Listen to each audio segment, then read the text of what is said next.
Welcome back to the Official Visit podcast, everyone. It is almost game day. I'm Tyson Alger. I am joined here by Andrew Greif. We work for the Oregonian and OregonLive.com. And if you're listening to this on Saturday, what are you doing? It's game day.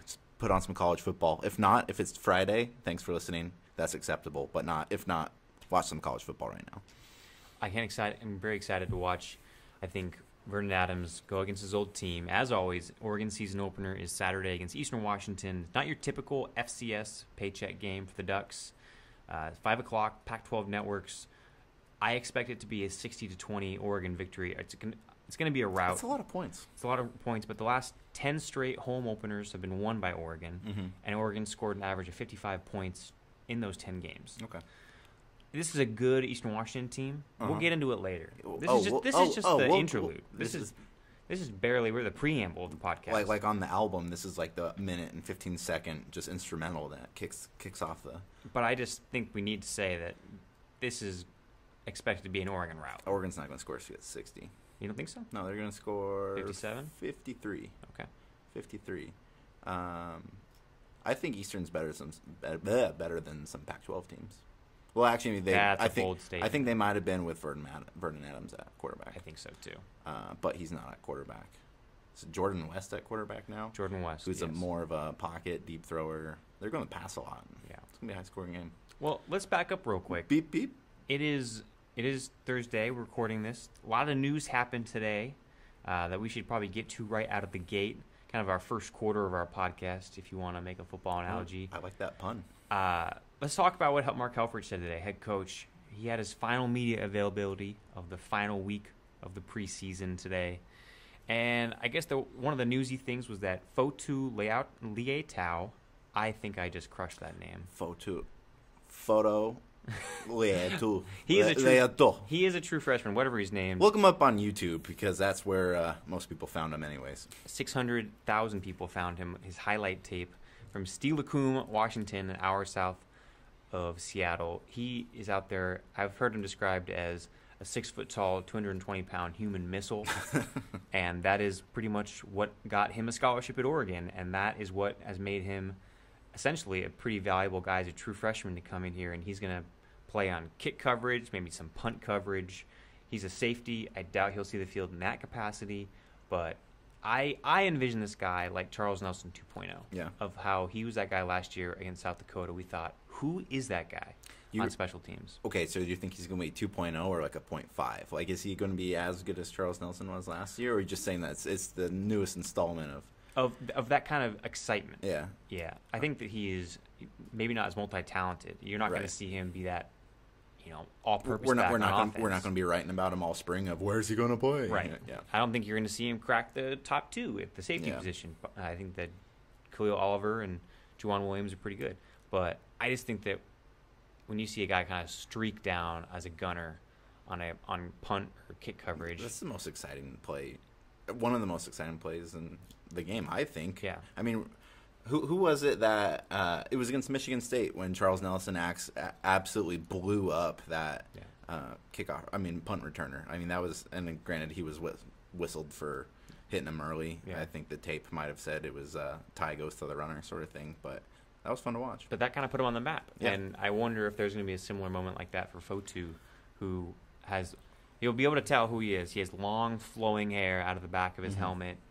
People say that we call that nice lettuce. Nice lettuce? Nice lettuce. Who says that? That's a hockey thing. Okay. Yeah, I'll keep to myself. This is a football podcast. Okay, so he's just got nice flow. Okay. He's got nice flow. The thing that I think is obviously newsworthy out of that is just I think when they signed the guy, a lot of like skeptical people were saying like, oh, I mean, this kid's just like kind of a YouTube sensation. He's just, I mean, anybody can look good on a highlight tape if it's edited correctly and whatnot. But I mean, the Ducks aren't going to put him in there just for kicks and giggles. And Helfrich said today, the YouTube sensation is a lot of hype. It's not all hype. He said he's really good. As he put it today, he can bring it. He can bring it. So another couple other names because we really want to talk about special teams coverage today. Apparently, love special teams coverage. Ty Griffin and Kirk Merritt are a couple other guys who you could see rotating in there as gunners. Again, very fast, very physical players, and let's be honest. We're talking about special teams on a Thursday. I just want to watch college football. Yeah.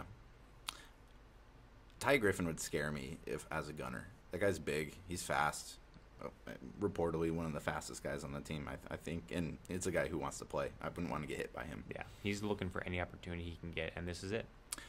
So there is college football tonight. Are you going to watch the Utah-Michigan game? I do plan on watching that, yes. And if you're listening to this, you already know the outcome, that we don't. But I think Utah is better than people are picking them to be. Mm-hmm. It's now you can be better than maybe people are expecting you and still finish 4th or 5th in the Pac-12 South. Yeah. That's the problem. I think it's just going to be fun to watch. I mean, so we went to Utah last year. Oregon obviously won that game. That was my first time being in Salt Lake City at that stadium. What an environment they have there. Mm-hmm. That's a lot of fun. Yeah. The key for them, Oregon gets them at home this year, so they miss out on some of that rowdiness. Yeah. Utah has to find a quarterback. Like they have 2 options, but neither really seem to jump out at you. Travis Wilson is big. He's like 6'5", 230.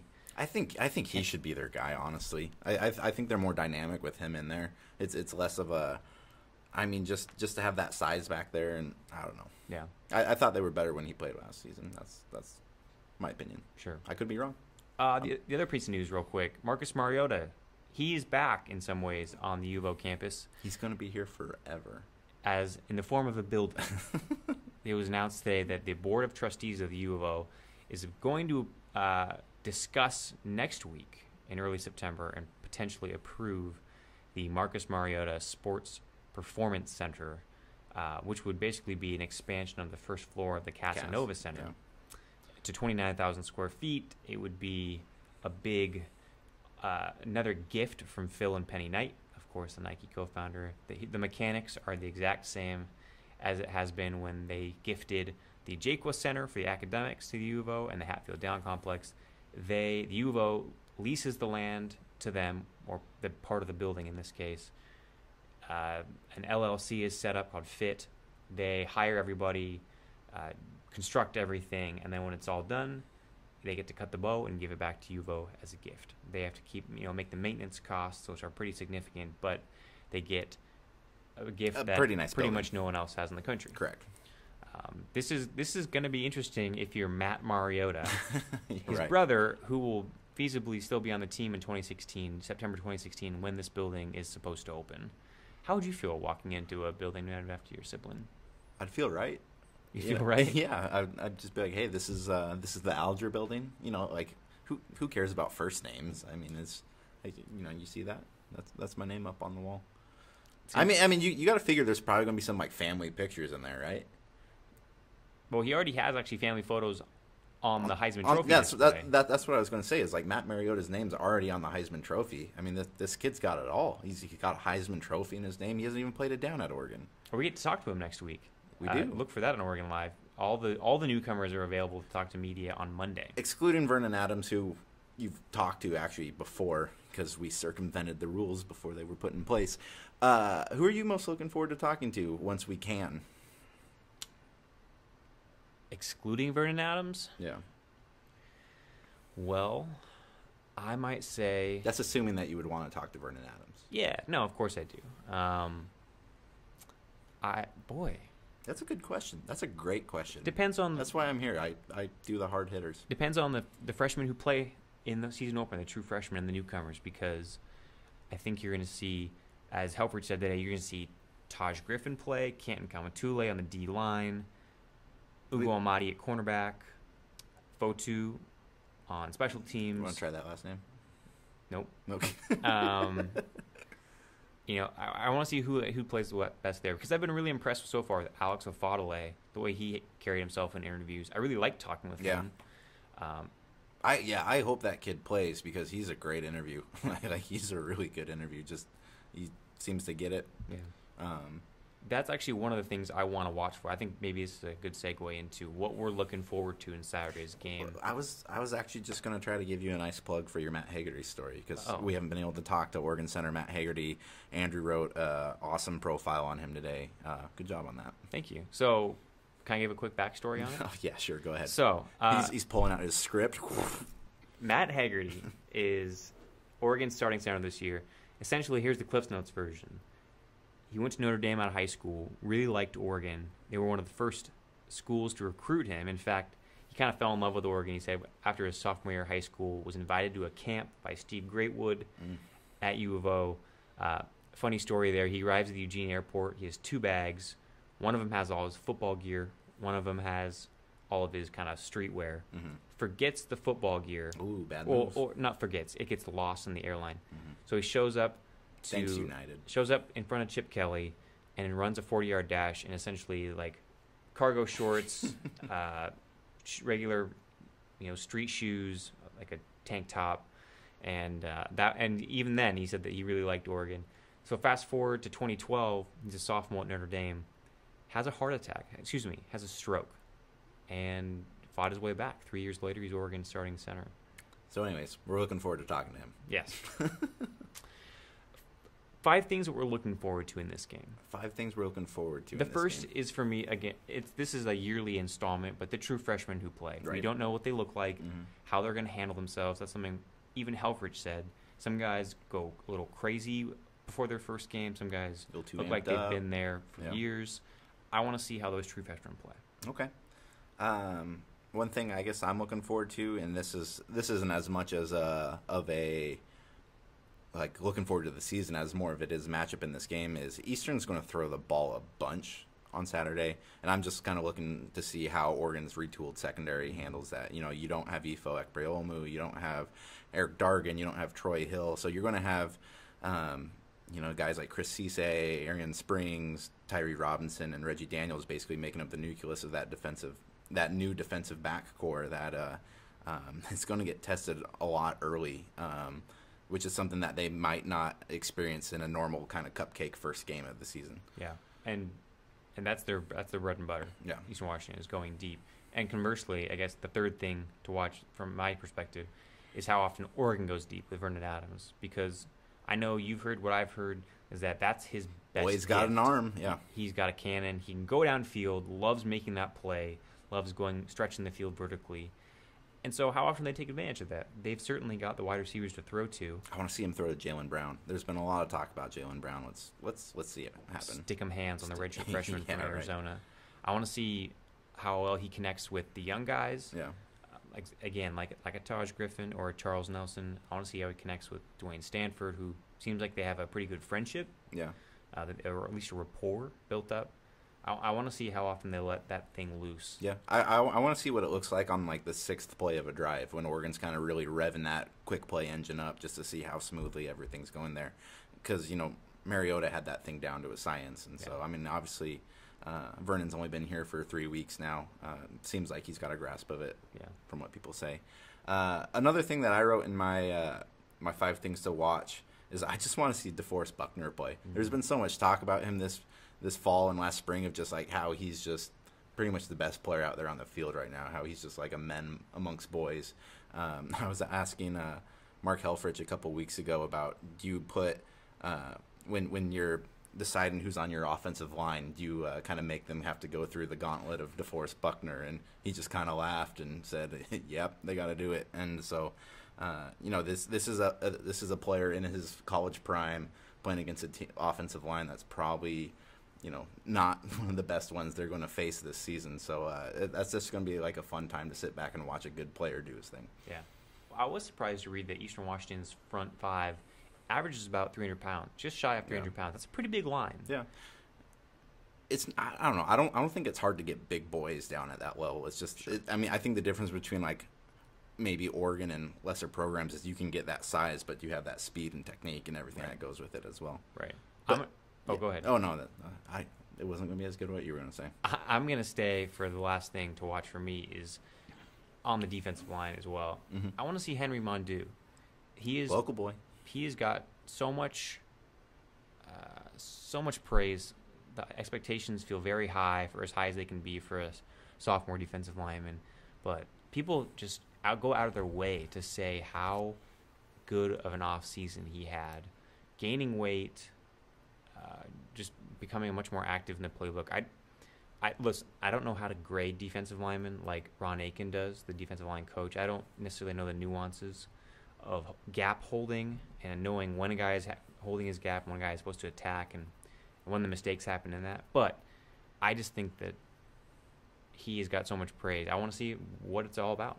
And he's a guy that's gotten a lot of praise that hasn't been prompted either. There's a lot of, I think, people would run down the roster and go, hey, how's this guy looking? And I mean, especially during these times when we can't watch and there's no incentive to say this person looks bad. It's like, oh, yeah, they look good. Like, Mondu's name has just come up naturally at times. And I think it will be a lot of fun for Oregon to watch, because if he has a prominent role, that's a Portland kid playing on the line there, and a really important part of Oregon's defense. What do you think will be some of the aspects hardest to replace for Oregon this year from pieces they lost? And let's exclude Marcus Mariota from this discussion. Okay. Oregon's wide receiver core has been talked about this year as being one of the most talented, deepest, whatever it's had. Keenan Lowe was an awesome blocker. He was an awesome leader. I don't know if they can replace that. I'm not saying they can't, but it's just there isn't a natural progression in that we've seen quite yet. That guy, go back and watch Marcus Mariota's flipping touchdown run against Wyoming and see who the last guy blocking that thing was. It was Keenan Lowe holding onto a guy about twice the size of him. That's a dedicated player who's completely bought in. I think that's going to be hard to replace. Go back and watch 2013 against Washington State. He blocks two guys to spring Thomas Tyner on a long, I want to say 40-yard touchdown run. That earned him the game ball from the team for Offensive Player of the Week. And I believe he didn't even catch two passes that game. I think it was that block and a myriad other ones that earned him that respect. That's why I liked watching and covering Lowe is if he got no catches in a game, he wouldn't care. Yeah. Like if he had a nice block and they won, that's good enough. Oh, one of the things that I want to watch, I think Lowe is really good. And Helfrich was actually asked about that today, about who would replace his blocking. And he didn't really come out and say, oh, this guy, this guy, this guy. He said that, look, if you're on the field for Oregon as a receiver, that means that's part of your job. It's part of your job. You do it better than anyone else. But one other thing I think is going to be really hard to replace is Dargan's ball hawking. And it was weird. He's not that fast. No. That the stats bore that out. He didn't stick with the Cincinnati Bengals because he's just not that fast. He didn't get drafted because he ran like a 4.7 in the 40, which is, you don't want that from a starting safety. You think you could run a 4.7? In high school, my gym teacher, Mr. McKenna, timed me at 4.65. All right. Mr. McKenna had a reputation for a quick trigger finger on the stopwatch, but I would like to think he was being honest with me. But what if he had a quick trigger finger? That meant he could have been quick on the start too, so it might have started early. That's true. So I mean, it evens out. That's true. So really, you were like a 4.4 with like real time. Well. Anyway, so Dargan, he was good. He was ball hawker. Dargan let's put it this way. Dargan is truly faster than me. Yeah. He was carrying a lot more weight too. I think the way he just could sense plays is going to be really hard to replace. That only comes with time. Yeah. And no one has that right now. Reggie Daniels played a lot last season, but not as much as Dargan. Who does that? Who replaces that? I'm not sure. Dargan was also probably the best trash talker on the team too. That's actually a really good point. Yeah. So who's going to replace that? That was actually on one of my list of story ideas this year. Was who replaces him just being a chatty Cathy in the secondary? that guy who is that your headline too? Like, who replaces him as a chatty Cathy? Well, Troy Hill said that he didn't like to talk. Yeah. Efo said that he didn't like to talk during games, and they basically knew they knew Dargan would have their back. I'm trying to think of who would be a good trash talker out there. Arion Springs. Devin Allen. Mine's a joke. Yours is probably serious. Yeah, I was going to say. I think Arion Springs could be a fabulous trash talker. He's very confident in his interviews. He speaks well. I don't think we published this quote last week, but can you refer to the listeners how he compared himself and Ugo Amadi? Oh my God, yeah. So we asked him to compare himself to Ugo Amadi, and he said I'm like Kanye out here, and that's my boy Big Sean.